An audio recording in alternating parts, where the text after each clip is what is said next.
જે પણ મિત્રો, તો હું તમારા સમક્ષ વાત રજૂ કરવા જઈ રહ્યો છું.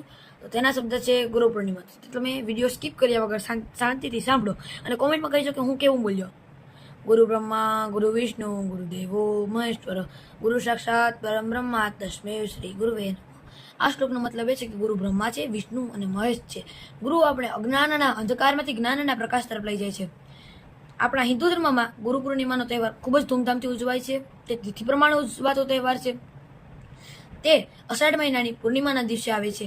તે દિવસ એટલે મહર્ષિ ઋષિ વેદવ્યાસજીનો જન્મદિવસ. મહર્ષિ ઋષિ વેદવ્યાસજીએ ઘણા બધા ગ્રંથો લખ્યા છે. તેઓમાંનો એક મહાભારત, અને તેઓએ ઘણા બધા વેદોનું સંકલન પણ કર્યું હતું. આપણા જીવનમાં આપણા માતા પિતાનું ખૂબ જ મહત્વ છે. આપણા પહેલા ગુરુ માતા પિતા હોય છે, જેઓ આપણે સંસ્કાર અને સારી કેળવણી આપે છે. બીજા ગુરુ આપણા શિક્ષક હોય છે, જેઓ તે આપણે શબ્દ જ્ઞાન અને તેઓ આપણે વિદ્યા આપે છે. એક સાચો ગુરુ જેવું વિચારે છે કે પોતાનો વિદ્યાર્થી પોતાના કરતાં પ્રબળ અને હોશિયાર થાય અને જિંદગીમાં આગળ વધે. ગુરુ પોતાના વિદ્યાર્થીને સફળતા મેળવવાનું, નિડરતાથી લડવાનું મુશ્કેલીઓ સામે, તેવું ઘણું બધું શીખવાડે છે. ગુરુ એક ખાલી નામ નથી, ગુરુ એક ભગવાન છે. આપણા ઇતિહાસમાં શિષ્ય અને ગુરુના ઘણા બધા પ્રેરણાદાયક ઉદાહરણો જોવા મળે છે. જેમ કે શ્રી કૃષ્ણ ભગવાનને સાંદીપની ઋષિ પાસેથી વિદ્યા લેવી પડી હતી. છત્રપતિ શિવાજી મહારાજને રામદાસ સ્વામી પાસેથી વિદ્યા લેવી પડી હતી. અને સ્વામી વિવેકાનંદને શ્રી રામકૃષ્ણ પરમહંસ પાસેથી વિદ્યા લેવી પડી હતી. સ્વામી માર્ગદર્શન મળ્યું હતું તેઓને. અને તેઓ બધા પણ એક મહાન વ્યક્તિ કહેવાય છે. પરંતુ તેઓના ગુરુને જરૂર પડી હતી. તો આપણે તો પડતી જ હોય.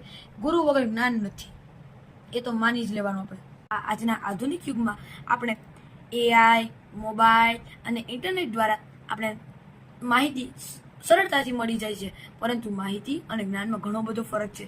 માહિતી તો ખાલી એઆઈ જ આપી શકે. એઆઈ, મોબાઈલ અને ઇન્ટરનેટ તે કોઈ દી જ્ઞાન ના આપી શકે. ગુરુ જ્ઞાન આપે છે. તે કોઈ પણ ગુરુ સિવાય બીજું કોઈ ના આપી શકે. કૃત્રિમ વસ્તુ તો જરાય પણ નહીં. ગુરુ આપણે સંસ્કાર, વિદ્યા, જ્ઞાન તેવું ઘણું બધું આપે છે. ગુરુ આપણે સાચા ખોટાની સમજ અને ઘણું બધું શીખવાડે છે. તેથી જ આપણે ગુરુ પૂર્ણિમાના દિવસે બાળકો તેઓને વંદન કરે છે, તેઓને નમે છે, તેઓના આશીર્વાદ લે છે અને તેઓને પગે લાગે છે અને ગુરુને આભાર વ્યક્ત કરે છે. અને દરેક વ્યક્તિને સફળતાને પાછળ તેના ગુરુનું મહત્વપૂર્ણ કારણ હોય છે. જેમ કે કોઈ પણ તમે આમ લઈ લો, એ સફળતા મેળવી હશે તેની પાછળ તેના ગુરુનો તો હાથ હશે ને હશે જ. હું આ સુંદર પંક્તિ દ્વારા મારા વક્તવ્યનો અંત કરું છું. ગુરુ ગોવિંદ ન કરે કઈ કિસકો લાગુ પાય, બલિહારી ગુરુદેવ કી